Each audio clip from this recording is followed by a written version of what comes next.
Hey, be careful. You all right? Just be careful, all right? I don't want anybody getting hurt. Just, all right. Hey, thank you for joining me today. It's good to see you all. As you can see, I missed you all so much that I got a new class. Nope, I didn't replace you. These are just these are just cardboard cutouts. Don't worry. But I wanted to spend some time today talking with you about glue ups, and I know that's where we would have been had you been here this week. So I want to kind of carry on with it. And if you're a Woods 2, 3, or 4 student, just hang out for a couple minutes. I want to talk to you a little bit about gluing up popsicle sticks at the backside of this. But I just hang out for a minute. It'll be interesting, anyways. So Woods 1, this is what we're making here at school, and I can't wait to get back and work on it with you again. Hey, you really should have a mask on. Quit breathing on me. Um, I know I can't wait for us to get back to work on it, but I wanted to just kind of show you a couple things real quick. Once your dados are done and your pieces are all well sanded, let me come closer so you can see. Once your pieces are all cut, dados are cut, pieces are well sanded, the next logical thing to do is to glue it in place. And I want to talk with you just a few minutes about that glue up process today. And so I have my shelf, and I cheated a little bit. I used machines this morning, but I have my shelf put together, and I just want to kind of show you how to use parallel clamps, what they are, the appropriate amount of glue, how much is too little glue, how much is not enough glue. And so let's start off with that. You guys are going to have to pay attention too, okay? Hey, put your tongue in. Look at this. When I put the glue in, I want to kind of keep the glue in the middle. If I let it go too close to the edges, either the left and right edges or the front and back edges, the glue's going to squeeze out. And so once I put it in, I kind of smeared it across. And so I could keep the glue right in the middle. You say, well, is there such a thing as too much glue? Absolutely. If you watched the staining and finishing video a couple weeks ago, you'd have seen, hey, pay attention.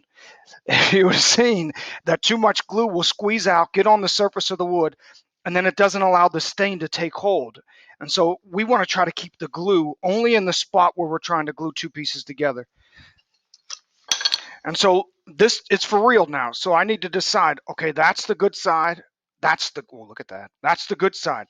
I want to have that face back. That's the most visible part of the whole thing. And then I set it in place and try to get it exactly where I want it. Once I get it set in place, I'm going to check with the square to make sure it is square. And then I'll check it again after I put the clamps on it. I'm going to go back over here. I think you can see. And so look, we made these little protective clips, and they go down over top of the board. And when they're over top of the board, I can utilize what are known as parallel clamps.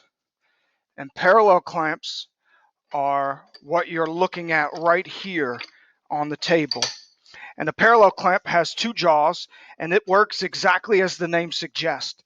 When the two jaws are parallel to one another, I'm going to move the camera. There we go. When the two jaws are parallel together at the same angle, it works at its best. And so I'm going to try to keep the jaws parallel at all points. And the way that I do it is almost like riding a bicycle. And I can get them to be parallel to one another. Once I get them parallel, I'm going to go ahead and put them in place. I think you can still see. Yes. Once I get them in place, I'm going to work them little by little, keeping the two jaws parallel to one another, and then snug it up. Make sure it's exactly where you want it, because once it snugs up, it's not going to be movable.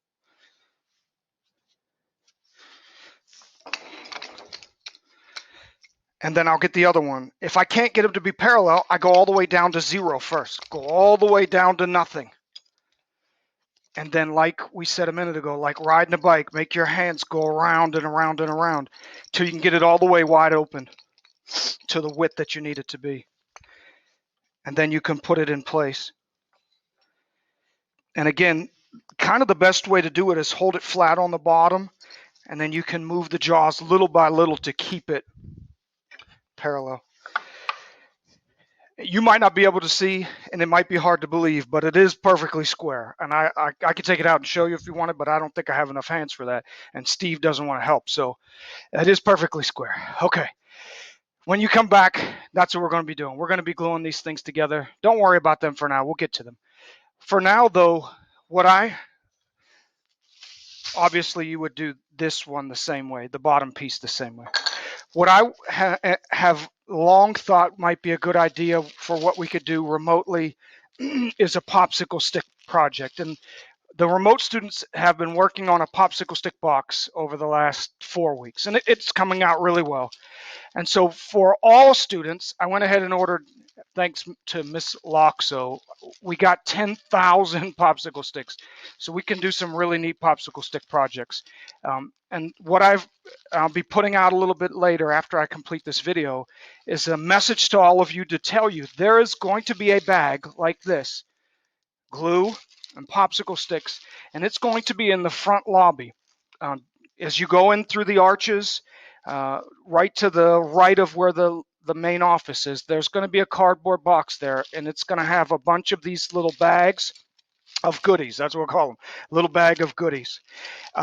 In the Google Classroom, I have uploaded, or I will upload, an assignment for creating a popsicle stick shelf. There is a video that shows you how to do it. It's very easy. It will take you not a ton of time, but because we're using glue, it may take a little bit longer. If you want to use hot glue, you can. Be a little bit quicker of a process. Now, not everybody has hot glue, and that's all right. If you have regular glue, it will work just as well. But I kind of want to show you a little bit about that today as well. So I'm going to come over here where you can see. Let's turn this away. Ta-da. And so look, these popsicle sticks will glue really well together, but they're going to require, much like any other glue up, the appropriate amount of glue. And not only the appropriate amount of glue, but they will also require, I'm going to have to pause the video. There's a little cap in there. I'll be back. Maybe. I'm back. The glue it had a cap on it. Problem solved, disaster avoided. So look, it's not only, you guys are too close. Not only is it going to require the appropriate amount of glue, it's also going to require a bit of pressure. And so in this instance, I have just a little glue. If I get too much, I can remove it. It's all right to have a little bit of glue. This glue soaks in. It's going to have a little bit of pressure. You can utilize your fingers to hold it. You can set it on the table and allow the pressure or the weight of gravity to hold it, or you can utilize a book or a bottle or anything that you have lying around to hold it in place. I kind of like to use my fingers, just hold it for a few seconds, and then once I give it a few seconds, it usually sets up. And if it doesn't set up, just set it and let it go. And the video for making the popsicle stick shelf is in the PowerPoint. I'll probably also link it in the Google Classroom assignments. The only other thing I need to tell you is that if you would like to, I have little containers of stain and finish that I will make available to you. If you'd like to stain it and finish it, you don't have to stain it and finish it. If you want to, come on up here. You need to pay attention. If you want to, you can paint it, and that's all right. You can paint it whatever color you want. It's kind of a cool idea to stain it because it'll actually be a really nice shelf. But if you want to paint it, that's cool. It doesn't matter, however you want to do it.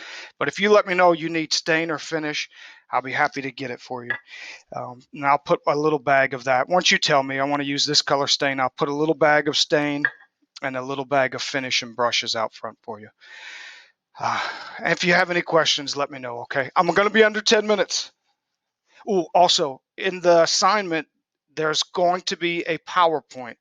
You need to take a picture of your project every day and upload it to that PowerPoint so I can see how awesome of a job you're doing, okay? We did it. You guys did a good job. It wasn't bad. Way to go. Bye now.